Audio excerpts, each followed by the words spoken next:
آيات كما أندوراني كلام. أعوذ بالله من الشيطان الرجيم. قل إنني هداني ربي إلى صراط مستقيم دينا قيما ملة إبراهيم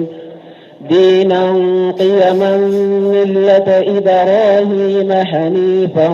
وما كان من المشركين.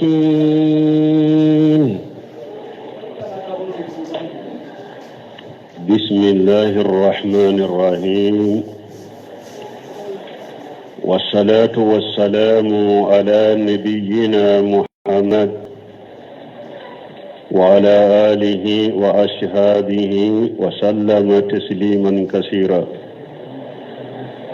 سبحانك لا علم لنا إلا ما علمتنا إنك أنت العليم الحكيم. أستغفر الله الذي لا إله إلا هو الحي القيوم وأتوب إليه. اللهم انفعنا بما علمتنا وعلمنا ما ينفعنا وزدنا علما. biye tarata suye hijriya bakele ani kemenani ani binani ani fula shaharu sawal salincini kalo bisui anye atani sabanade jate dola tani nani na komi jate mimbe jamana kono oye tani nani na me jate gorobali min na mbata wakati be tani sabana miladi nasara uka jate bafula ani muga ani kele kalo duruna mugani duruna de suine kalo duruna mugani duruna sani dirisu kadamina bi ambe kumanye bila udoke kumanye bula folo ye munye kala tanu kala barikada anka dirisu ka jo ka dirisu tige anna misiri kono dawda buwantumbe misiri folo minna akera zulkhada hijriya bakele ani kemenani ani binani ani kele kalo tani kele na amugani konontona nasaraw ka jate minye bafula ani muga kalo wolon fulanna o muganna dirisu tigiranna ambe ala tano alhamdulillah samma dafa alay misiri dama nambe kontine anka dirisula ninye ala tanu bele bay aya soro ambanka kuma munun fo anka dirisula an hakili be anka kuma fotawla anye kuma do fo ambe ala tanwaka ala ya bo asirafe nko sunna mogo sunna karamogo ukasira ala nye uku duskun klasi ukachinya fo mogo ye sunna kafo mogo ye ala mane haji salafu salih uka tasiraka ukanasira dementigeliye ni mogo minya ka dementigela ko ye sunna fo ala fahamu salafu salih ala binani demeye min kacha tigitaye ukonne kinjantun ka kuma fota wala ukata anka kuma fota koro ukatu sege nimbe nko kana shira mogo ben nindina fondi sunna fo ala fahamu salafu salih nko kana shira ko mikrobe minila ube ni mogo yige kabo misiri kono ala ba fale nko ni mikro minana aw na misiri kono ate sanda fala be sunna misiri jola yake o yalla tanu bere bade amba fa alhamdulillah allazi bi ni'matihi tatimmu salihati ciden tun kera ni ala ye hera kaye aben ninde fo alhamdulillah allazi bi ni'matihi tatimmu salihati ni hera tanado aba fa alhamdulillah ala kulli hal min yi tauhidi jama sunna jama ala fahamu salafu salih ambe ka ala tanu ka ala barikada ni nema belebele baka ni nye folo ye ala min kan nanyi ka dersu tige samma dafa misiri ka soro ka jo an tola ko ala ta ka fo kono o ye nema ide ala ye tauhidi defa de ala ye sunna defa de ala man haji salafu salih ka surundale mbala fana andale mbala wakati be mbafo ala ya kede min yenni yorodi ala ya ke ale de garjage min ne dalen tumbala komi mbasha hari ninnin tumadi atumbe do ka programula sunna misiri be joka dama nala ya ke ninde garjage la ye kolike hakili tumbe mogo munun ya alayu ko ala ya ke ale de garjage la sino an dalen tumbala komi ambesa ko sunna misiri be jo afulana nyebila fulana sarafu salihu jama tauhidi jama tinya kanu baga jama akado ate jama fuye awte jama fuye nimbe fora ko jama mimba no fe ko jama fu damado lamele kala no ko abe jama fu ala ya yira ko jama fute jama fumi misiri ka misiri jo kalo jatew kono misili min beta million keme jatew la depuis bara damina na fo kata bara ba amajo wote jama fuye de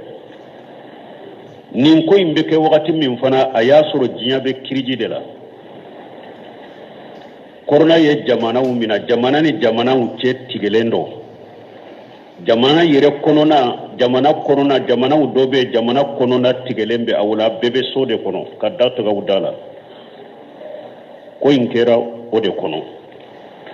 kiriji be sirikala sombe tigelendo ala ya to akam masayadla kanin jama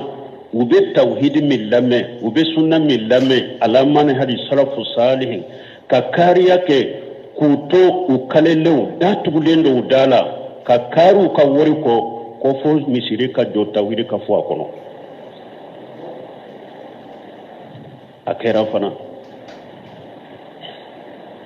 kontum nin kiriji bayin kono wote jama fu yede wala yansuranna allah man yansuruhu ala ko ni mo yenin dina deme ne ala bi deme in tansurullaha yansurukum wa yuthabbit aqdamakum ala ko nayi ala ka dina deme ala baw deme aba sewu sabati ciden ko sunna jamama ni sunna jamami fuleni nye munu ballamme jamana kono ani munu ballamme jamana koka ani akadi afo chogo kadi mogo ye ciden ko lude makota ifatu mansura ko jamakulu min demelendo ala bolo jamakulu demelendo ala bolo taifatu mansura sunna jamayo ode la tajalu taifatun min ummati jahirina lil haqqi la yadurruhum man qadalahum wala man qalafahum hatta yati amru allah wa hum la zalika kiren ko jamakulu to wuli aleka manton la nu be tinyaka u demelendo ala bu demo ka tiyen ka fana mogo tu toro mogo min ni e kanku deme yi ka deme tige wala o tu toro mogo min yu fonko nyonya ku soso ku kele o tu toro ubu ka tinyaka ala bu deme fo kata jiawule ala yo sabati mogo ahli sunna wal jamaa fahmu salafu salih ala manhaji salafu salih ala yo o sabata wiyede ko yirawula keneka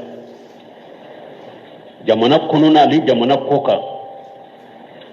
ante jamana shido jiya kono ninni misiri deme ma boala kana jiya fantanani be jamana kono na ni jiya fantanani be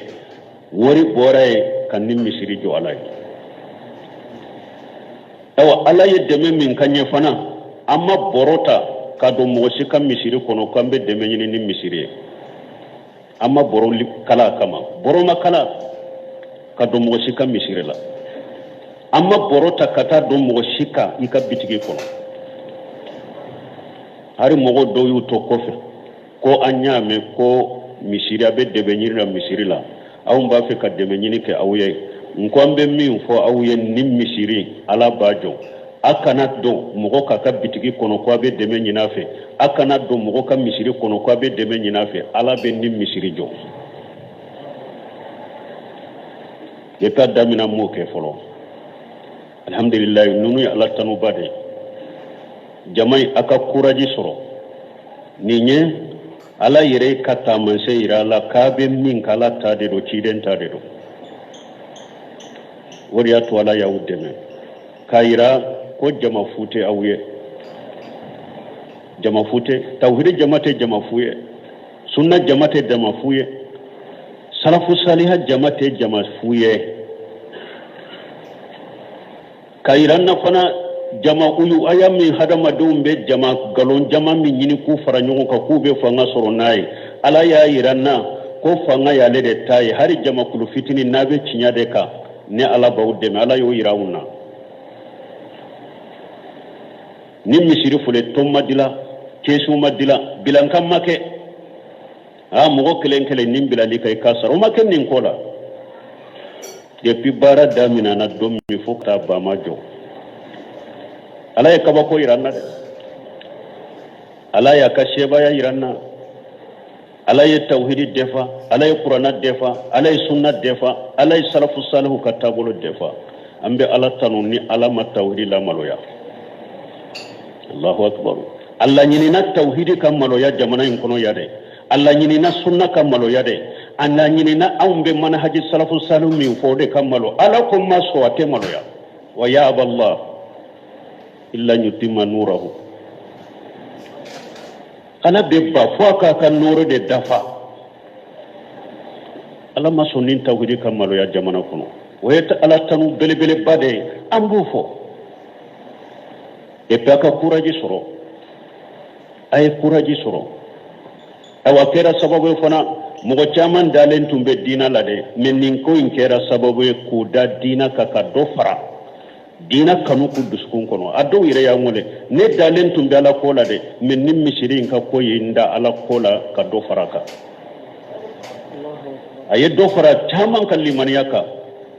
sunna shika tumbe minna tauhidi shika tumbe minna manhaj salafu shika tumbe minna aye shika bwa be duskun kono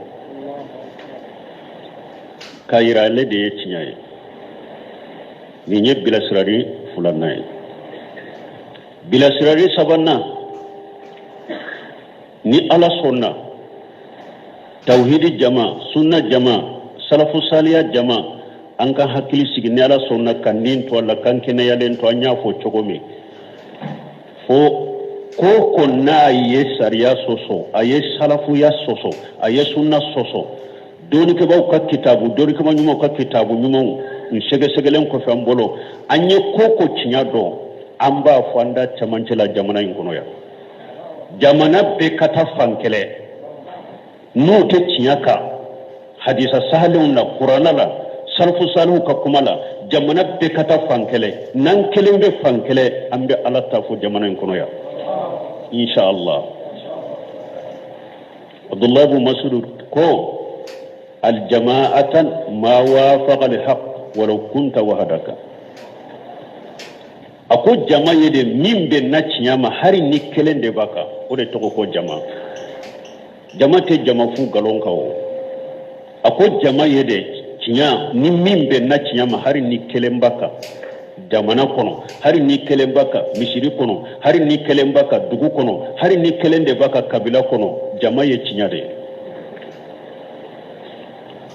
aw ambo chinyade nyininda ka bange awye woto menen ko fe ambe min daka tusuru ninye wala hal dama an ka dawa ke kata alaka dinama an ka dawa ke kata alaka dinama ni duskun kalasi parce que ni dawa kera kata alaka dinama ni duskun kalasi alaka demembe o de nofe barika do dawa de la o dawa de be fen nafa an ka dawa ke kata alama ni duskun kalasi dusukun kalasi de ye fen gelemba be dawa konona la o da to salafu salihu do ko ma jahadatu nafsi mujahadatuha ala al-ikhlas salafu salihu do ko alema ninkele fensila kan ninkele libo dusukun kalasi la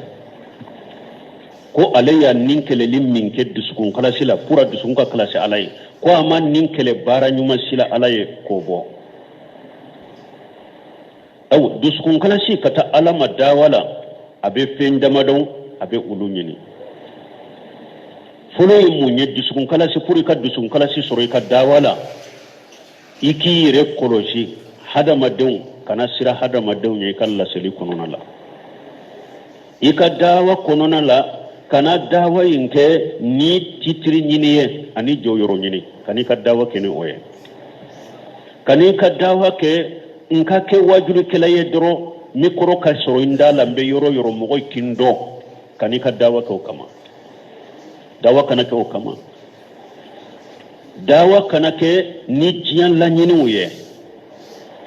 ni jiyan nyinu ye do yoro nyinu wori nyinu antre nyinu ewa nafa nyini dawa kana ke o yede nunu la nyinu munu nu ce ka jugu kosobe dawa kake alakama koye kana mogo nye laje ika dawa kono kani ka dawa ke purun ka do be kashe kindo kani ka dawa ke purun ka titiri soro ni dawa inkele kani ka dawa ke ni jinya antre silna nyininiye ika dawa ke ni ala telempewde mbake kamunun fawye nyafo chugumi antafika kuma fo ni donke ba uma kuma min fode Sheikh Muhammad bin Salih Usaymin rahimahullah aka darasu wala handa dobe bafo al-liqa'u al-babu al-maftuh ala musalam satumbo ka sokono ni tara aka son nyini bido yorote son yoro ube kashetin nunu sigi nyogonka fo kasheti kemeni ko kasheti bikonon toni nani na abe kuma dawa de ka ola bake kamunu fo dusukun kala se ka soro dawala kana ke ka dawa ke kana dawa ke kasira mogo nye ko ibe mogo laje kana dawa ke ko ibe titiri ni daraja nyini kana dawa ke ni jiya anteno nye jiya nafaye iki ka dawa ke ala kama ki dusukun kala se alay bo akod dusukun kala se fana be fenda ma don nyini fe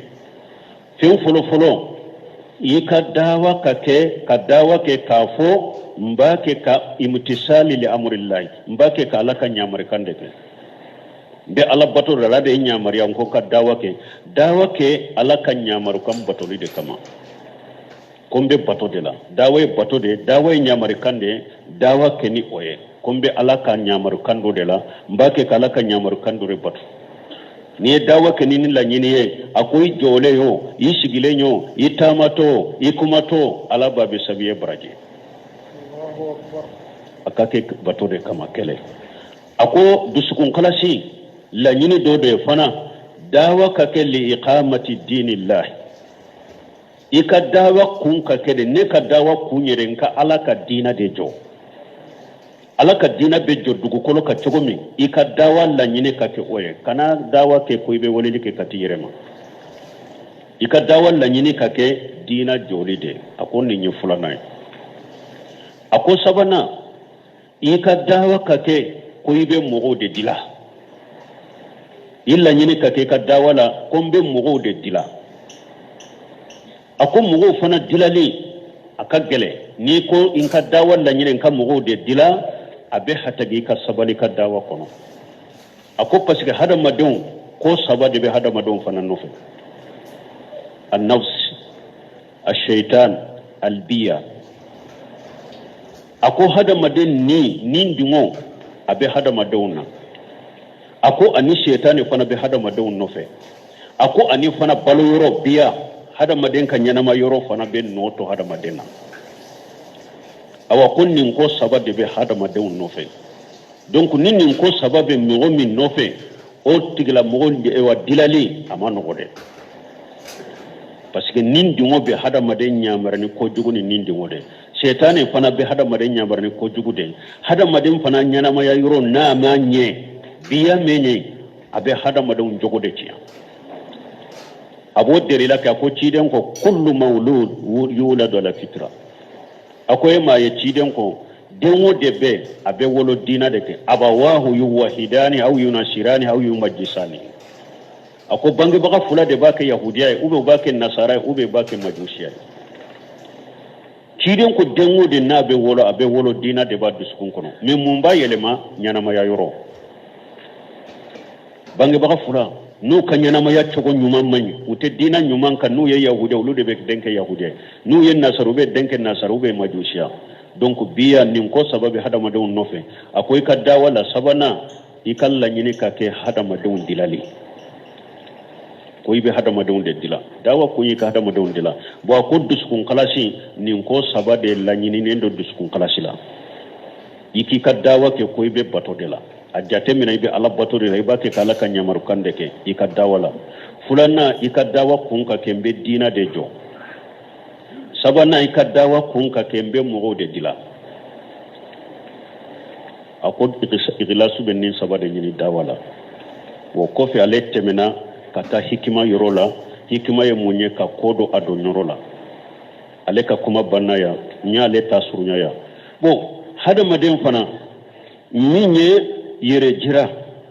mumbe yere jira sababu hada madema iki yere koso yere jira ma don ke ba ko sababu saba de be yere jirala sababu saba o de be yere jirala asbabu riya do ba fa akhiradu riya salasatu yere jira sababu saba ube yere jira tilla nyini la nyini sababu de be mo ke yere jiranti folo hubbu lajjatu alhamdu was-sana'u wal-madhu tanuni kanu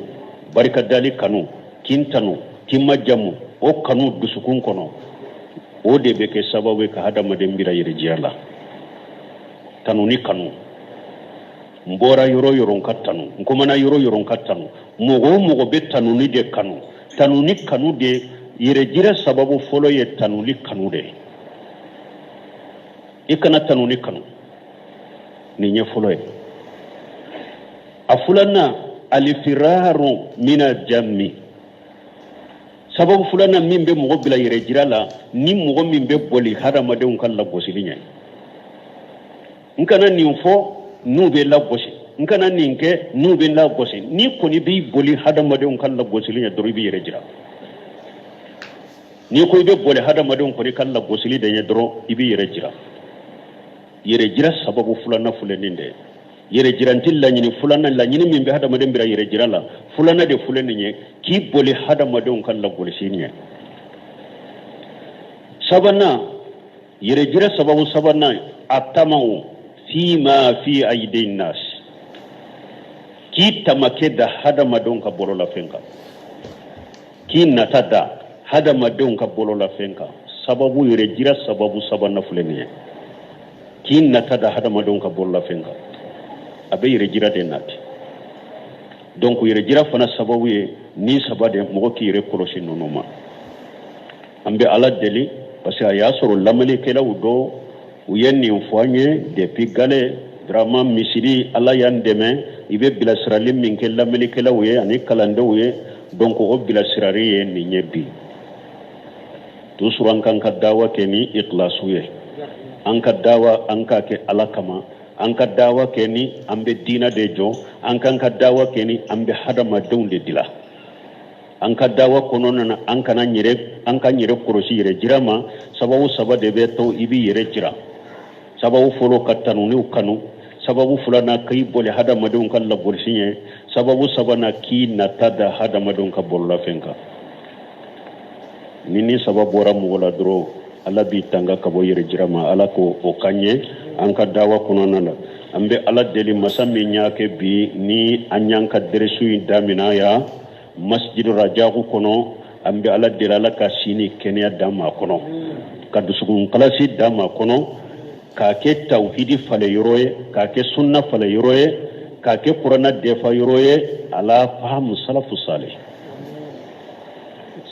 ka fahamuka ala ka en tant que woye donc bi dersu be damina yoromi dewrabu anya fo cogomi salo jul qada ninnin kalo sara kalo min bejo wode jul qada salo ommuga ani konontonna tene anyanka dersu ke tarata ci taramma ko anka dersu anka kutuba ko anka bejo misiri kono uyange uya farama mpi entrevaso tala delili tala ute deli ci sere man fana yakuma min fonko nye alata nye misiri mbila ala fana yinso ko nye alata nye misiri mbila nye ninde ke kujabi nye alata liminki ala ya mwasa ala malabila aya mwasa ambi ala tanoka alhamdulillah alladhi bi ni'matihi tatimmu salihati qul alakum mamrafuye innani hadani rabbi ni aya min fulani nye ala ba fo ka cide nyamariya ka kan nabi nyima nyamariya cide kuncigi ko akati baliyari ke ala ye nema min kaye ka kanda kata sirami ni jenge tala kul mahmarafuye innani hadani rabbi ne ntigi ala yin kanda ila sirati mustaqim kata dinama kata sirami tilelendo sira qiyaman sirami dinan qiyama kata dinama dinami na tilelendo jenge shitala atilelendo akafembela dina qiyama nin dina tilelendo millata ibrahima hanifa ibrahima ka dina dedo nin dina tilele ibrahima ka dina dedo ibrahima mi ala jengena kabo galombema ka tile tinyala kasabati tinyaka wama kana min al mushrikina ibrahima makke mushriki abada ama fara mushriki kafana donc ni ya irana ko islamiya dina tilelende do jengeta la ko islamiya dina ye tauhidi de mushrikiyat islamiya dina la ani mushrikiyat tafana de dina qiyama millata ibrahim hanifa wama kana min al mushrikin قل إن صلاتي ونسكي ومحياي ومماتي لله رب العالمين قل ما مرافوي إن صلاتي نبي سلم منك ونسكي أنين بكانتيجل منك ومحياي أنين كان ينما يام ببارا نما منك ومماتي أنين كسياكو في ببارا منك كسياكو في لاي lillahi rabbil alamin benni mbeke ala de masami nyedam fembe la mu bagay donc ni nyaayiranna salli beke ala kelem tawde inna salati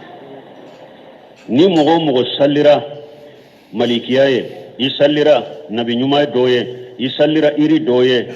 isallira kaburu doye ye fulana fara ala ka shirkul akbar mukhraj min al millah fulankafu yakum baba min billabo silamiya kono pew kasujudubi kaburu tigiye kasujudubi jinaye kasujudubi iriye kasujudubi wokuleniye kasujudubi sheguye kasujudubi mogonyumaye iye fulana fara ala kay bora silamiya kono ciden ko be kala kelem tawde wa nuski fulana kantigeli ni mogo ni kantigeli ke danfen woreye kantigeli min ni kantigeli inke pour ko danfen bonya na yede ani kantigeli fen kake sababu ye ke lagere kantigeli kera min ye ki lagera ye ki lagrama o kantigeli fana kera mushrikiya ye shirkul akbaru mukhraju min al milla ni ye kantigeli ke nabi nyuma de ka bonya naye ka kantigeli ke komi bato ka ke komi bato aki yere gere on nabi nyuma ka baraji soro naye ye fulana faralaka ni ye kantigeli ke malikiya de ka bonya naye ko ani fana ki gerala ika baraji soro ye fulana faralaka ni kantigeli ke kaburu tigi inde ye fulana faralaka ni yake jinna ye qur'ana faralaka ni yake sheguru ye fulana faralaka bora silamiya kun fasalli li rabbika wanhar ala ko cide ma salli tigi ala ika kan sogoli ke ala de salli be ke ala de kan sogoli be ke ala de ali ibn abi talib ka hadisa be sahih muslim kono ako ciden ko lana allah man jabaha li khairillah lana allah man lana walidain lana allah man qayyara manara li ard lana allah man awwa muhdisa ali ibn abi talib ko ciden ko ala ka danga be mogo ka mogo min be kantigeli ke penwore minte alay mogo min ye kantigeli ke jinna de komi munum beta doma fe beta soma fe beta mori fe beta kuruna frina fe beta laturu dana fe abu ka ko laje ko ewa aye minyira nka jinna minyira aka sheta ye minyira na saga faga tura faga tura bilema faga se bilema faga se jema faga ni taro faga ibora silamiya ko ni taro ko ni faga doro ibora silamiya ko ka kantigeli ke fenwore minte alay kantigeli kanake kaburu tige kantigeli kanake shego ye kuiba bonyanaye aki girama abi bo silamiya kono pew lana allah man jabal khairillah ako ciden ko alaka danga be mogoka mogo min ye kantigeli ke fenwore minte alay afulana ako ciden ko alaka danga be mogoka mogo min ya bange baga fula danga ni mogo ka bange baga udanga aye bange bagaw danga ede kera sabo ki ka bange bagaw danga alaka danga bika ako alaka danga be mogo ka mogo minye dugu kolo danshen yelema jamana ni jamana nyogonche ka franshen yelema ka wali jamana do faraitaka ube ka wali dugu kolo do faraitaka ube dugu ni dugu che dugu do ka bi dugu do ka danshen yelema ka dugu do ka ewa dugu kolo faraitaka ciden ko mogo boke ala ka danga bika nye sabanai nani na ko ala ka danga be mogo ka mogo min be bidia mogo deme bidia mogo ni ba la fasa bidia mogo be aka bidia welelila aba ka bidia charilila e ba deme oka mogo tese ka kuma foaye mogo tese ka tusala iba la fasa pour aka ka bidia chari ni mogo min ko abe kuma fe ni mogo min ko abe araduka ka ni mogo min ko aka ko intebe eno tigi kele ko ka sagi ka bo bida mogo in kele lima ka bida mogo illa fasa ako alla yi danga mana awa muhdisa o kacha mogo chela de mogo chama ba dambe kata silamiya mo kacha mogo chela sisa mogo mi e yere ba do ni nye bida de lesira ube har ni e rema kala doni ke ba ya fo ye ni ko nye bidia de hari bi ibu tugila mogo la fasa ka bidia ka ciden ko la ka danga bika mogo be bidia mogo la fasa ka deme mogo tesi ka tusala mogo tesi ka sama pura ka bidia chari i danga lendo ala fe donc hadisa en fora ni munye kantigeli kanake fenwore minte ala kelempewe bo kantigeli atila lendo kata tila yoroma saba kantigeli femminia kantige damfe e ka damfe mbonya naye ani taharruba pour ka ke komi pato o kantigeli masina de fulanka fo ya bi labo silamiya ko me kantigeli togo ya fulana dunan do de jigina ika ube ye furu de ke dunan do jigninka nka ewa bagando kantiga ka ke sogoye ka bonyana ka ladumuni ube nye konyo de ke nka walima ke o kantigeli daga lendo basi torade ciden ko man kana yu'minu billahi wal yawmil akhir falyakrim dayfahu akoni mo min limanani ala ni dolla bay ka diam bonya ni kantigeli min kera dunande pour sogo ka du basi tola ni nye kantigeli cugo ya fulanay ube nye konyo do ke nye kantigeli ke walima de mo ka du basi tola ciidon ka Abdurrahman bin Auf ma awli mo bi olo bisa tuma me donana ka muso ko wolima ke harina ke rabbane donc wolima nye wa sagado de kantige wolima la bado de kantige wolima da musido de kantige wolima da o kantige li daga lendo bashi tola wati dola abeke mustahabu na kirani batoni sunna matrafalide kantige li tuya sabana nka fendo kantige nka ewa ke baga kantige la ka sogo fere ka ke jagoye mbem balona yi togo mi bashi tenen kantige le moba nka to ka saga kantige ku sogo fere nka soga ba kantige ka sogo fere ube nka to ka misu kantige ka sogo fere moba ni nya ko daga lenya o kantige li ni togo ya sabade togo ya folo ne kantige li min beke damfen do bonyali kama ani bato kama kata o